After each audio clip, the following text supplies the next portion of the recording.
We will be talking.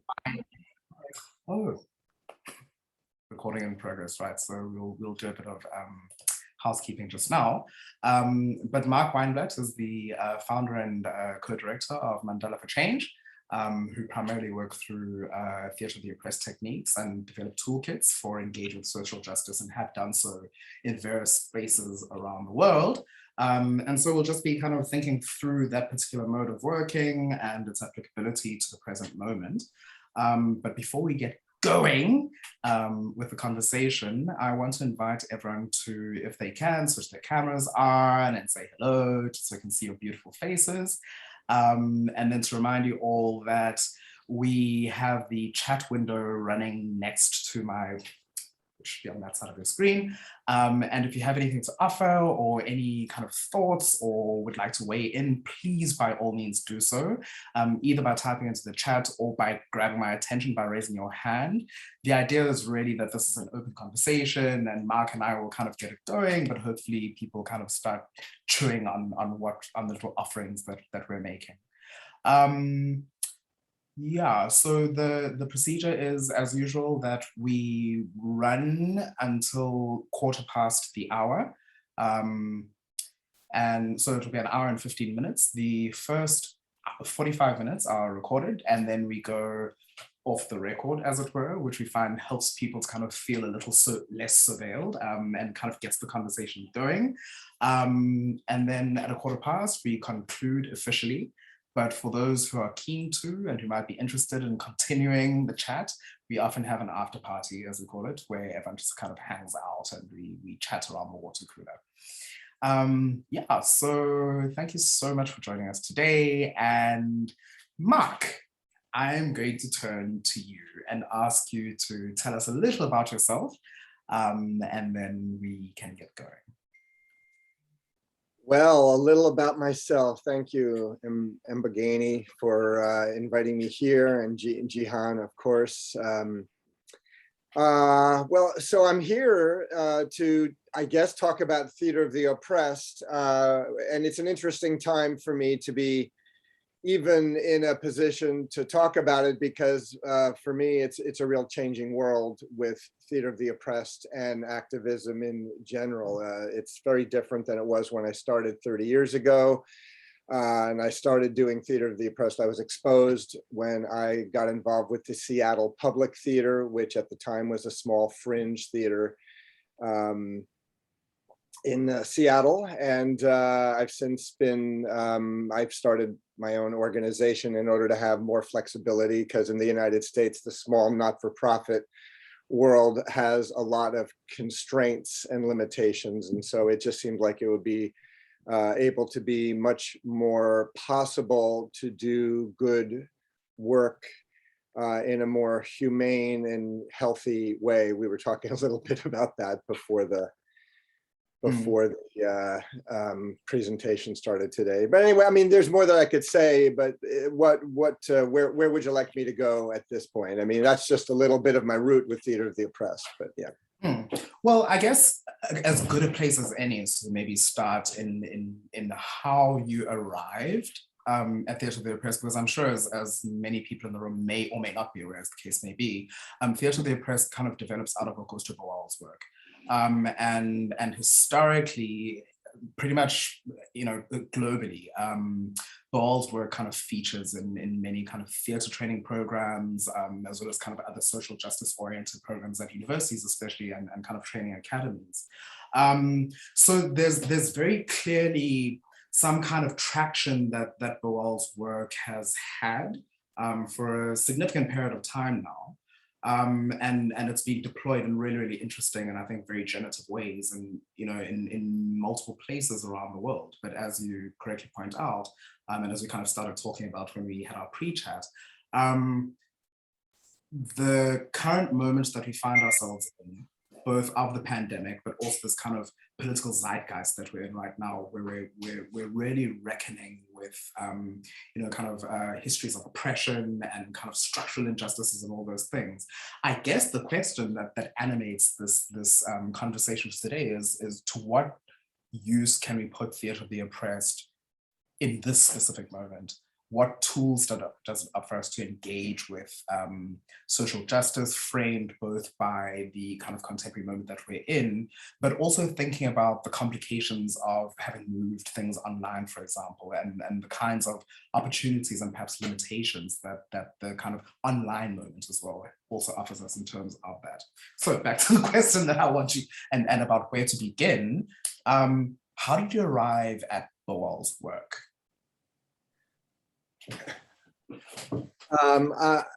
I'll answer it kind of in two different ways. One is more of a literal answer to your question. Well, no, let's start with really the heart of it for me, and more to the point for me is why did I become an activist? And it took me a while to realize that. But my mother was a survivor of the Holocaust in Nazi Germany.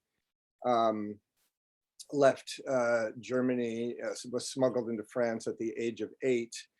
And interestingly, and then she ended up in the US and met my father, and then the family story goes on from there. But however I knew those stories as a child growing up, I actually did not identify as a Jew. In fact, what we say here, my internalized anti-Semitism was firing so strongly that I worked very hard to assimilate. I mean, I'm sure a lot of people understand that, how it's a survival mechanism, right, in the face of oppression. But then here I am now cut to me as an adult. I'm in my early 30s, and I'm a white guy. Marginalization is not something I really have a lot of understanding of in my day-to-day life, right? I walk the earth and have walked the earth with a lot of agency, a lot of privilege, and most of that without even realizing it. Well, I had an epiphany. I mean, I'm actually coming to your question because this all feeds the question. There was a seminal moment, like these things often happen, and it's almost like all of my ancestors flooded into my body from deep hidden in my bones. They flooded into my consciousness, and I spent the middle of the night weeping for the first time for my own people, right? And the oppression that comes with it. And I also, because I could step out of myself, I also realized, oh, this is why I'm drawn to Theater of the Oppressed. This is why I'm drawn to, because some part of me actually knows the struggle in a very deep and embodied way. So I think that's the real truest answer to your question. And while I think there are people who may not know marginalization in this lifetime very well, as we say in the US, straight, able-bodied Christian men of money, it's how can you know oppression? It's a lot easier if you feel the struggle to carry the fire of it. That social change has to happen. It's not just a good idea, but it's like my very life depends on it. That fuel seems to be helpful as an activist. And then the story how I came to Theater of the Oppressed is probably like many people in the Theater of the Oppressed world, although it's not an exclusive thing. I was a theater person, so I was a theater director, and to make a long story short, at some point I realized that even if I was a successful theater person, which I believed that I could have a career, a paying career in the theater, at what cost? It just didn't seem like a healthy life. I would spend a year working on a project, and then I would direct it, and it would perform, and the audience would applaud, and I would be exhausted, and then they would go home and I'd be exhausted. And I at some point I went, why am I doing this? It felt very indulgent. Now that's not a put down of art. I am still an artist, right? And but I questioned the use of my time. And then so I left theater and went to massage school, right? You say massage school? Yeah, I hadn't told you this part of the story in our pre-conversation. I see a little Terry has hands applauding. No, I went for a healthier life, and another part of me, because we're multi-dimensional beings, right? There's probably many things that I could do that would be a fulfilling life, right? Oh, and the main thing was I didn't think, because I always wanted children, and being a present father was something I didn't want to have children unless I could be a really present father, and it's hard to have a career and do that. I mean, a really present father. I don't mean showing up at 7 p.m. Every night like my dad did, who is a beautiful guy, but he was a classic Western workaholic, you know. So I went to massage school, and then I ended up in a pub. This is the seminal part of the story. And I showed up at a pub to see a classmate in a performance art piece, and I ended up sitting at a little table with the founder of the Seattle Public Theater. This is 1990. And they were experimenting with interactive applied theater, which in the US at the time, I think Canada, it had already been going on, but in the US, it was really not happening. And we got talking, and I lit. And I said, "This is amazing. We have to do this." And she said, "Well, you should join our board." And I said, and it was a small fringe theater, right? And I said, I worked very hard to get out of the small not-for-profit theater world, or the theater world, to have a healthier life. And she said, "Well, perhaps this would be a way for you to have a different relationship with the theater." And they were dabbling in Theater of the Oppressed. And I shook my head and I said, "There's no way I'm going to join your board." So I joined their board, and she just said, "Please take the ball with this. We're trying to get applied theater going. We're trying to get Theater of the Oppressed going." They called it Theater of Liberation, which actually Bowel once said that he wished he had called it Theater of Liberation, but he named it in homage to Paulo Freire. Anyway, that was my, and away we go. Yeah, so yeah, thank you. I mean, Terry's already said in the chat that this is why she loves stories, and you are a fantastic storyteller from just these couple of moments that we've had. It's very engaging.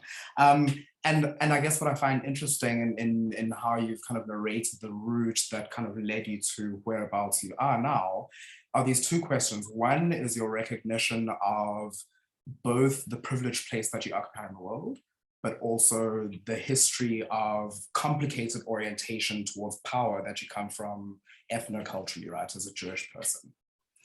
And I guess if one thinks about the way that Theatre of the Oppressed tends to function, one of the kind of key methods, as I understand, is to initiate conversations that clear space for people who otherwise wouldn't necessarily have access or space to speak from a position of power with agency themselves, right, to articulate and to kind of make sense of the world from their specific position, without us, the privileged, right, the outsiders, whether we're facilitating or whether we are, you know, the people who are being addressed, right, without us taking center stage in shaping how those people imagine solutions and perhaps imagine ways that they might want to enact kind of substantive change. So there's this interesting kind of tension that happens here, right? In that, in some ways, it feels as if, as a necessity, the focus of the work is on the oppressed, as it were, and I'm putting that term into scare quotes, especially now that you've announced that which they call the Theatre of Liberation, right? But there is this kind of thing that people who that in some ways it ends up asking the people who are already disempowered, disenfranchised, to in some ways perhaps re-perform their precarity, to do the work again, right? They're imagining the solutions. So I wonder, how do you, in terms of facilitating kind of TO engagements, reckon with your complicated position as both somebody who, as I said, is white, male, cisgendered, I'm assuming, and yet is trying to clear space to kind of allow these people to do the work without kind of burdening them with the task of having to do that work? How do we rethink, I guess, TO in ways that perhaps shift the locus of action back to perhaps those who do have the power to make substantive and meaningful change? It's a great question. It's a great question that you ask, and a very complex one. And I've shifted a lot over the years in how I even think about that.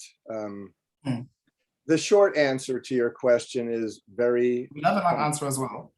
Yeah, well, I mean, the humility would be the one word answer. I don't know your life. I don't know anything about your life. Even if I know you, I don't know you. And if I don't share the struggle that you have, I can't possibly know. I can only speculate, right?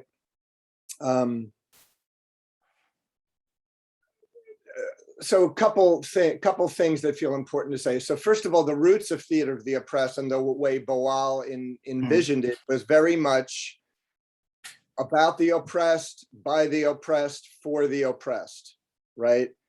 Marginalized group.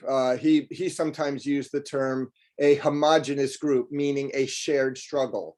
And remembering also, theater of the oppressed comes from a Marxist root. It was very class-based, although he worked with whatever stories of oppression people brought. But it's just that trusting people are going to explore solutions to their own struggles. They decide what stories are important and are shared. They decide what the solutions are or might be, the alternatives.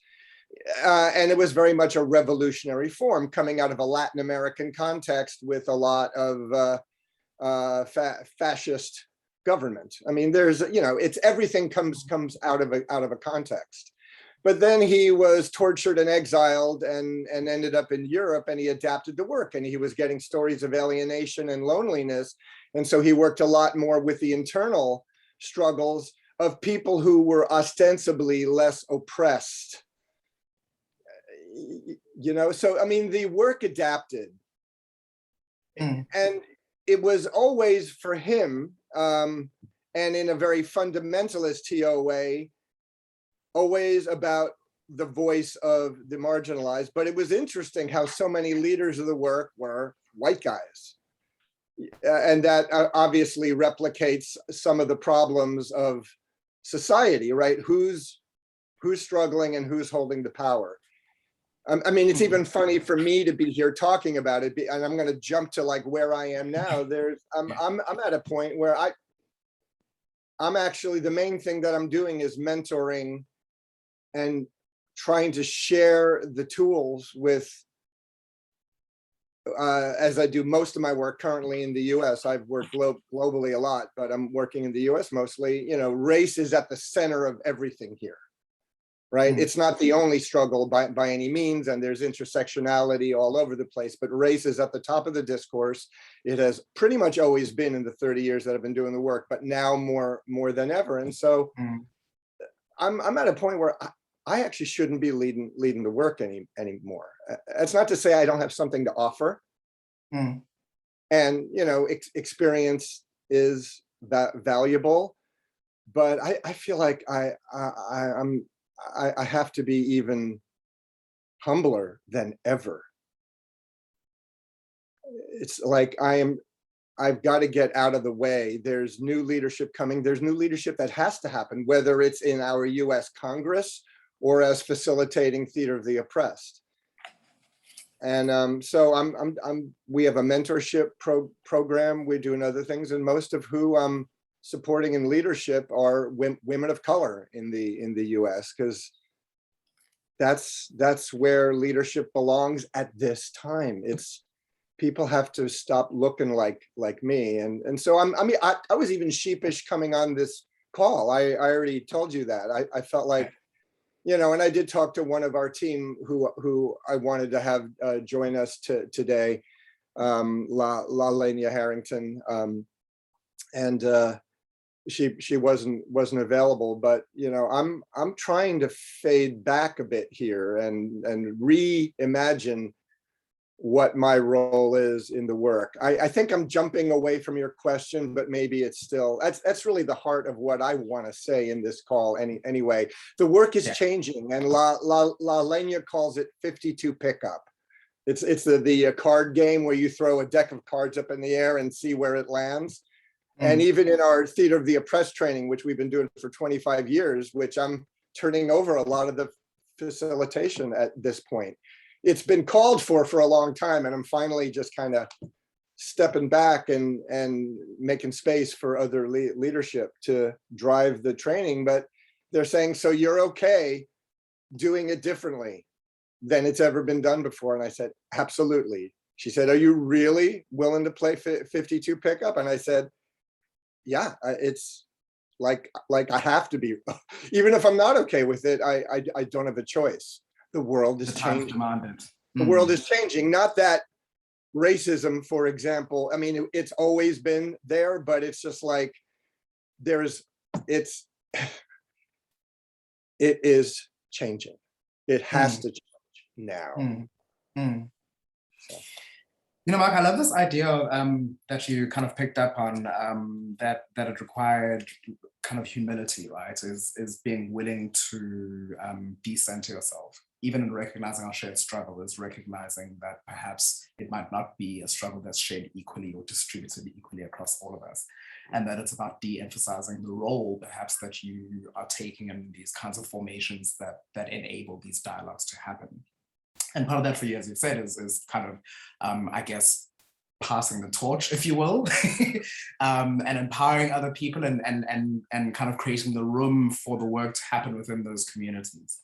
And I absolutely resonate with that, and I recognize that as a deeply important, and I think a deeply politically kind of generative kind of gesture, right? It's related to futurity.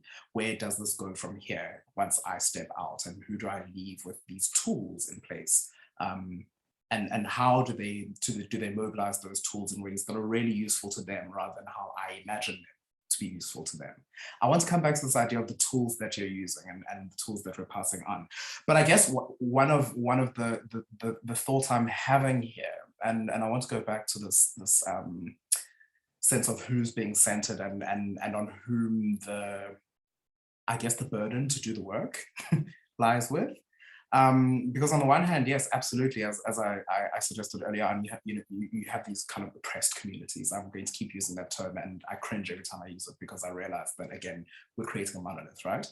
But these kind of communities are working to address those problems. And in a prior conversation that we had here with Neil Coppin, it was a couple of episodes ago, one of the interesting things that he said is that he's often wondered what it would mean to maybe rethink theatre of the oppressed and begin talking about theatre of the oppressor.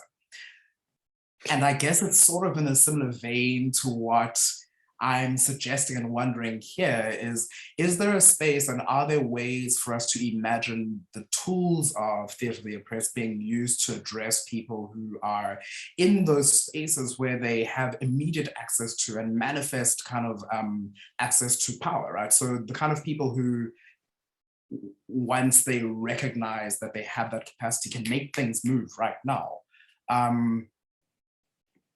What does one do with the people who hold the power? What tools can we perhaps use to start engaging with that space, in as much as we're also engaging with the people who are, I guess, subject to that power? Yeah, funny you should ask. Because yeah, I mean, I would say one of the main contributions that I've brought to the field is what I jokingly started calling theater of the oppressor, right? There you go. Which is basically working with privilege, working with that systemic agency. So working with white people on racism, working with men on sexism, working with cis people on transphobia. I mean, it's and most everybody, you know, this is the irony for me too. Most everybody carries some marginalization and some privilege, right? We're complicatedly oriented towards power. Yeah, I mean, and some people, you know, I mean, I'm using jargon, anti-oppression jargon, but some people have more social rank, and you know, if you're a straight white, I mean, in the United States, every single president has been a straight white-bodied, able-bodied Christian man of money. It's, you know, agencies straight across the boards, except for Barack Obama, who is a straight black, able-bodied Christian man of money, right? So, you know, definitely oppressed racially, but carrying a huge amount of privilege in other areas. So everyone is complicated, more or less. Some people have much more marginalization than others, and you know, depending on context, some marginalizations seem to matter a lot more on a life and death level, right?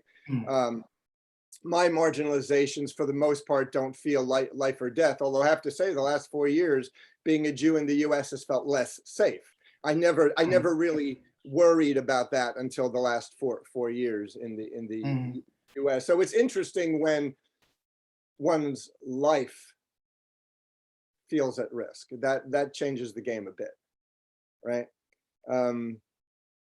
So yeah, many years ago, I realized, because I rarely had a homogenous audience, right? I was working with homeless youth in Seattle, and that's classic theater of the oppressed, right? But then there's kids in the room, so they all have family situations that are oppressive. They could all agree that parents suck, and they can agree that police suck.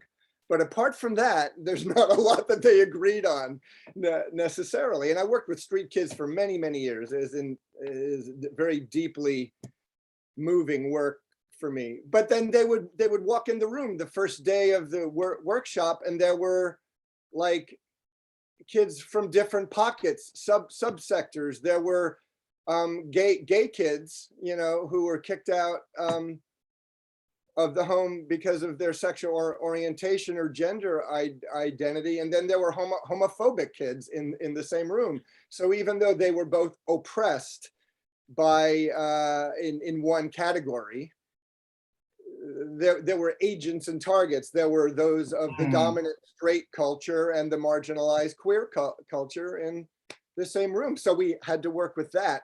So very early, I realized there's always an oppressor in the room, in the dialogue. And what's their role? All right, what's my role? If I'm going to be an activist, if I'm going to be part of ending white supremacy and ending the patriarchy, or you know, dismantling these structures, what's my role as a white guy? You know, where am I the protagonist in social change? So very early, I was like, everybody's got to be a protagonist in social change. It takes a different analysis, right? And always, you know, there's an image that Bowel did of theater of the oppressed, right? And that is the person standing with his foot on top of the oppressed, the oppressor standing on the oppressed, who's lying down, right? And in forum theater, the famous theater of the oppressed problem-solving structure, what does the person on the ground do to get up? And very early, you know, this is 25 years ago, I'm going, well, gosh, it would be a lot easier if that guy took his foot on the neck. Yeah, take your foot off him, for God's sake. Take your foot off him. You know, why make the oppressed do all the work, right? Take your foot off. And then the person still has to get up, but it's a lot easier. So, I mean, the theater of the oppressor work was born out of that. What does a person carrying systemic power or institutional power, which sometimes is positionality, but some it's just their bodysuit, as we sometimes say, some of that skin color or gender or sexual orientation or disability. I mean, what do you do to make, what actions must we take so it's much easier to have a just world for all. Everyone's got a role to play, including the ones in power. Now, the ones in the top positions of power from a capitalist, the roots, as I said, are Marxist, right? From a capitalist point of view, good luck getting the people who have a lot of money to let that go. That's a head scratcher. It's hard work is what I'm trying to say. How do you get people with power to share it? It ain't easy. Yeah. Why would they? Yeah. Yeah, because it seems to me that it's about two kinds of things, right? Is that it's dealing with the complexity within the kind of forum moment, right? Among that collective of people who share some kind of oppression that you're working to engage with. But it also strikes me that there is also this additional complexity of, fine, I'm addressing you and trying to get you to recognize that your boot is on somebody's neck, and that the work that needs to happen is lifting that boot first. Is that the risk there, perhaps, I'm talking speculatively, is that maybe we recenter the imperial subject again in the dialogue, right? Yep. It is part of the conundrum of it. It's part of the conundrum. It's a very tricky balance. That work is controversial within the theater of the oppressed community because it does run the risk of recentering. But I think accountability to those who are struggling with the problem, like men being accountable to women on how to be part of the solution, white people in the US being accountable to Black and brown people in the US with that problem solving. It's not me deciding what's good to end racism, right? It's those who are in the struggle, who are, they ultimately have to make the call for the social change. If it's affecting you, you know best, right? What needs to change. When it comes to anti-Semitism, ask me. I'll let you know what's working for me, right? Or not. And then again, I'm only one. There's a saying: you get 10 Jews in a room, you get 11 opinions. I've heard many folks of color say, I am not a monolith, right? We're also complex people, and there may be different opinions, but it's being in the dialogue, right? And the bottom line is, if you're the one struggling with the issue, you get the final say.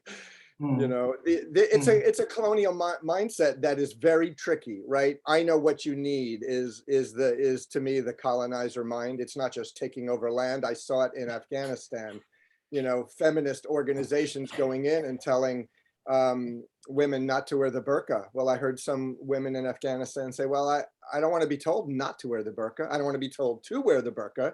I don't want to be told not to wear the burqa. Sometimes I like wearing the burqa. I can get a college degree under the burqa, right? So they decide what they wear. I mean, it's obvious stuff, but in well-meaning social change world, it's very easy to perpetuate the colonizer mind, particularly if you're not one struggling with the oppression. So that's why I keep going back to humility, and when in doubt, ask.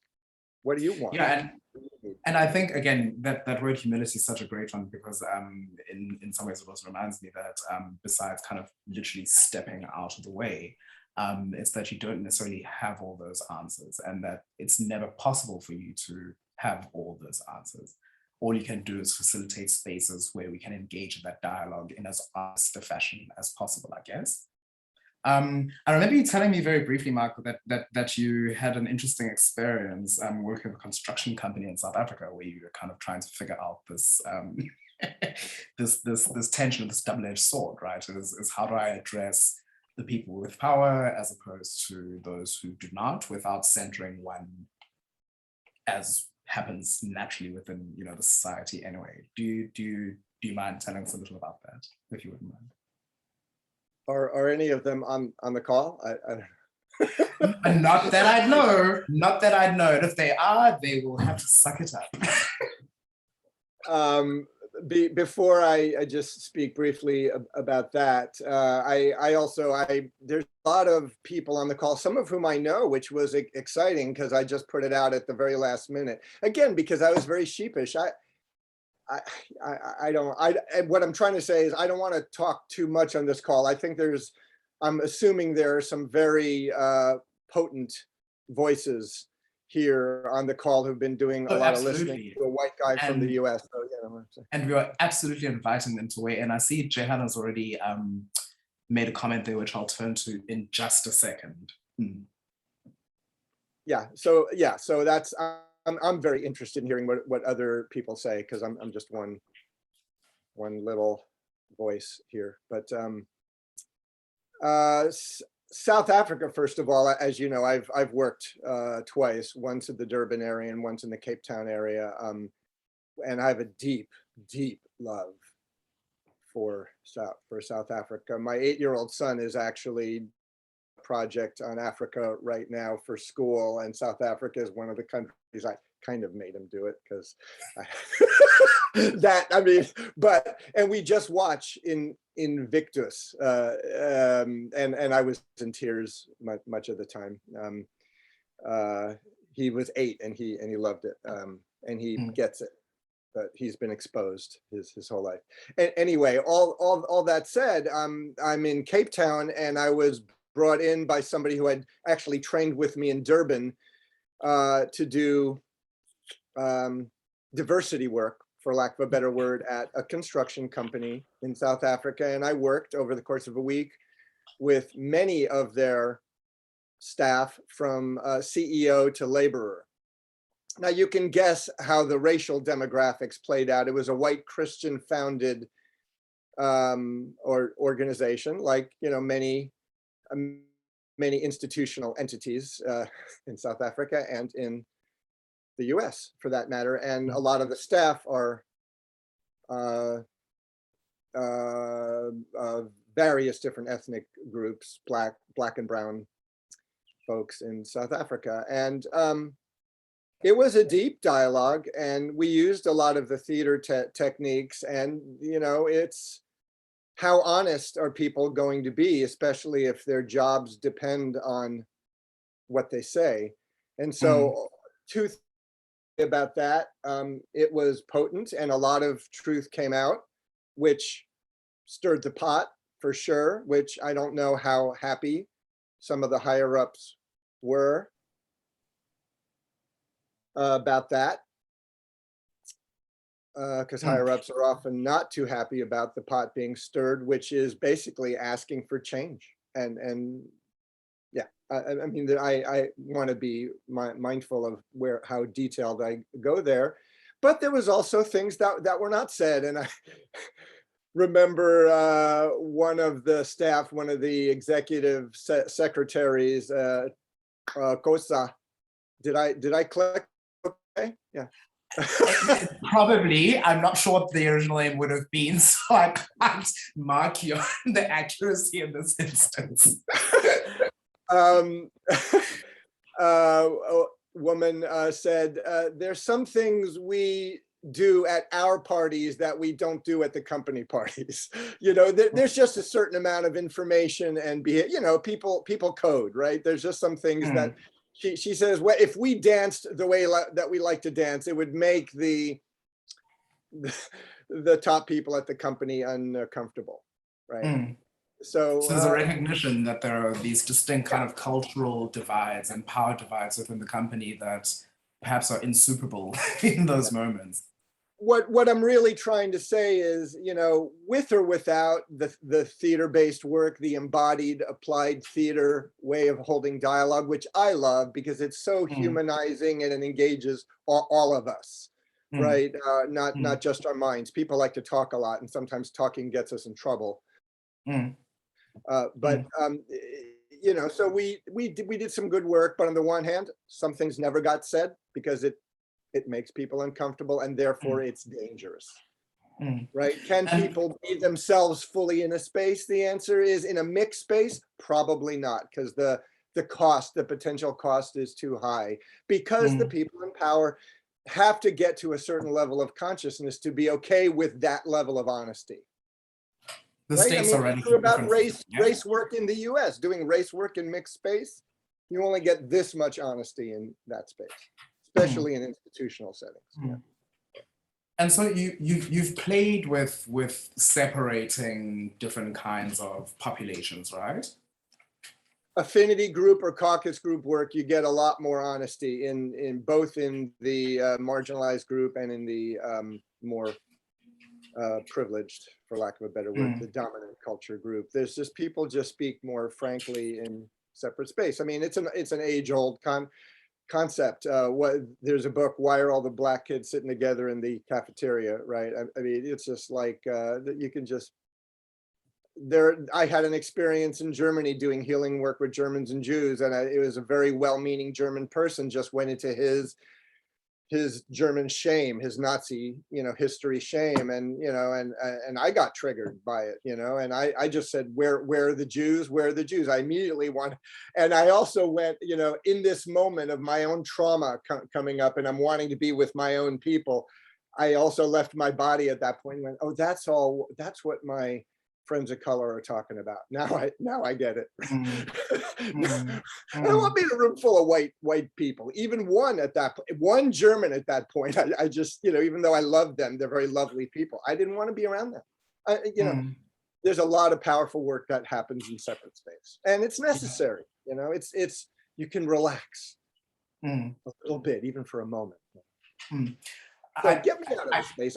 I'm not going to be able to facilitate women around sexism. I'm not the one to do that.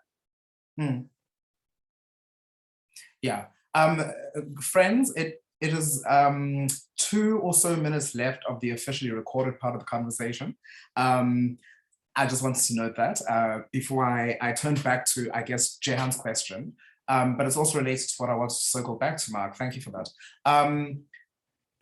I'm interested in thinking a little more specifically about the kind of tools that you've developed primarily through Mandala for Change, and the kind of interdisciplinary methods and the various ways that you have kind of reworked and kind of massaged the theatre of the oppressed kind of method and put it to use in ways that I think, I guess, make better use of your time, to use your own words again, that helped you to do this work in a more ethically sound way from where you are. What tools are you using? And then I'm going to connect that to Jehan's question, who says, if we take the position that people with power are never going to give it up, are there interventions or approaches that allow us to take the foot off without necessarily having the buy-in of the person who owns the foot, I guess? Or is us getting people in power to relinquish power an essential element to finding a solution? So I guess if I can paraphrase Jehan there as well, is are there tools that we can use to get the foot off the neck without necessarily requiring the buy-in to relinquish power in the first instance? I mean, the thing that's coming to mind is just say, and that's kind of always been how I've been, I'm not a purist. Just my own personal approach to social change. I'm not a purist. I'm not a TO purist, theater of the oppressed purist. I'm a playback artist as well. We do didactic work. We've brought in, meditation and other tools. It's like different tools for different contexts, for different moments. It depends what's the goal, who's in the room, who's holding space, what's needed, what happened in the world yesterday, what do people want, what do people need. It's a humility with methodology, I think. No tool is the end all and be all. Theater of the oppressed is awesome. It's fantastic. And it can create a mess. It doesn't hold in and of itself, it holds trauma really poorly. Now, it's not that trauma is a new thing in 2020, right? Trauma's always been there and always will be, but the consciousness and the attention to trauma and the unwillingness to back away from it, I've never seen at this level as now. So we're taking a much more trauma-informed. I mean, I personally have always been comfortable with strong emotion. That's not just the issue, but when trauma comes up, which it does when you leave the house. It does when you're sleeping and you're dreaming, right? I mean, it's hard to avoid it, but when it comes up in group process, if we don't stay mindful to that, and that's a very specific thing. How do you address trauma as it comes up, or how do you create an environment where that trauma, if and when it comes up, can be held well? And there's a lot of things. It's a trauma informed and trauma responsive practice. Theater of the Oppressed honestly has sucked at that overall. Sucked. And I'm pretty good at it, and I've sucked at it. There's too much cost. When we're having a race dialogue, who's that cost to? In the US, it's people of color, it's BIPOC folks, right? It's not to the white person. The white person might get upset and cry, but it's not triggering ancient trauma. When sexism dialogues come up and that trauma, that thousands of years of the patriarchy trauma comes up, who's that cost to? Even if there's a lot of learning and useful dialogue. So Theater of the Oppressed can be really, really, really tricky in that way. And so we have a member of our team, Rosalind Smith Stover, who's absolutely, I mean, she's an extraordinary human being, but her expertise in trauma informed is changing our practice, our approach to practice. It has to. It's irresponsible not to, especially in 2021. Yeah. So that's one piece. I mean, there's a lot more, and I would love to hear from some other folks, because I'm sure there's a lot of wisdom on that too. What needs to be happening now with the work, whether it's theater of the oppressed, applied theater, or anything? Because if the goal is social change, the goal is a just world and a healthy world for all people. What do we need to do now? It doesn't have to be the way it's been done. And again, I am not attached to methodology. Theater of the Oppressor was a deviation from Theater of the Oppressed. It's controversial, but done mindfully, I've seen it be super helpful, but not in every context. Marc, I'm just going to take a quick circle back to a point that you made earlier on about the work that you're doing in Germany. Tammy's asked here, could you please explain what aspect of his German shame triggered you? Was it that he shifted the focus to himself in terms of guilt? Yes. Or is it possible to, yeah. Short answer, absolutely yes. I will give the story. Beautiful guy. Now, just imagine me, like my mom's story, and we're in Germany, and I'm a participant in this workshop. It's a compassionate listening workshop that was led by Leah Green, and it was basically German Gentiles, some of whom were second generation, children or relatives of Nazis, right? And mostly American Jews, a number of us second generation children of Holocaust survivors, right? It's a very lovey space. It's the classic, like if we were doing race work here, I mean, I kept paralleling, it's all very well-meaning white people, right? All very well-meaning Germans and, and somewhat traumatized Jews, more or less, right? And the space is full of love, it's love-centered, it's listening, it's compassionate. And at one point, this guy who kind of chose me, 6'4", you could have put an SS uniform on him and it would have fit. And he was a nephew of I think a Gestapo agent, right? And beautiful guy, and he loved me. Oh, he loved me, and he chose me as his guy, right? As his healing guy. And at one point between sessions, he. Oh, right. And this is a guy that at one point shocked everybody in session by saying, I can't promise you that if it happened again, if the Holocaust happened again, I wouldn't go, there they are, the Jews, take them. I don't know that I wouldn't say that. And I went, and everybody else is freaking out, right? And I say to him, thank you. I know. I know. Thanks for being honest. Now, don't do that, but, or I'll kill you, but don't do that. Don't do that, right?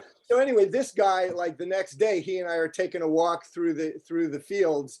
And at one point we came to a brick wall and he starts crying. He's weeping. He says, I'm so ashamed.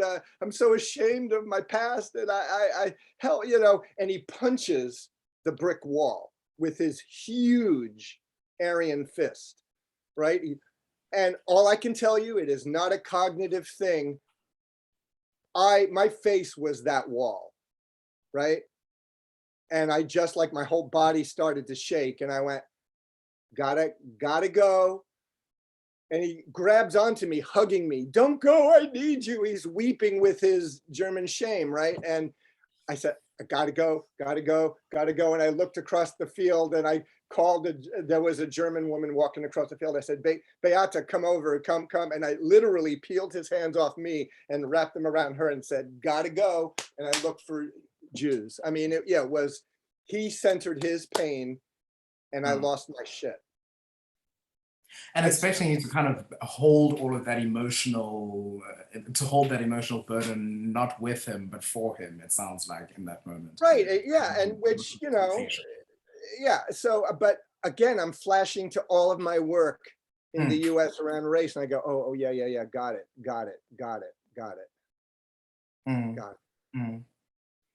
Sure. Slight gear change, Mark. Second part of, I guess, the set of queries that I'm interested in, and Varun has picked it up in the, pardon me if I mispronounce your name, Varun, has picked it up in the chat. I wanted to talk a little about what working digitally, for example, or using kind of online kind of digital methods brings to your capacity to reach out through TO, and perhaps bringing other people, or people who might not otherwise be able to sit in the same room together, right? Is how the digital moment allows us to perhaps work in a more planetary sense. There you go, there's a nice theme word. By kind of allowing us to network in a way we might not be able to if we require physical presence. But also, again, it feels to me that that's both an opportunity and a limitation in some ways as well. There's the opportunity to expand the networks, but I'm interested in thinking about what the limitations might be that you've experienced and how you've tried to work through that.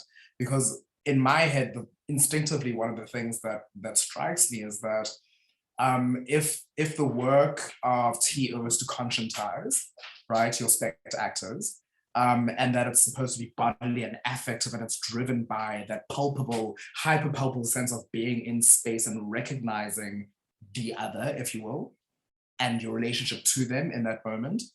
What does this then maybe do to our capacity to connect? Have you found that you've had to adjust in order to account for digital distance? Yeah, if you will. Yeah, I mean, we've done a fair bit of work on Zoom. I'm not a huge fan of Zoom for embodied theater, but some good work can happen. I mean, you already spoke. There's limitations and benefits. Yeah, there's like this meeting would be hard to do in person, right? You wouldn't have flown me out to Cape Town, although I would love to go back to Cape Town.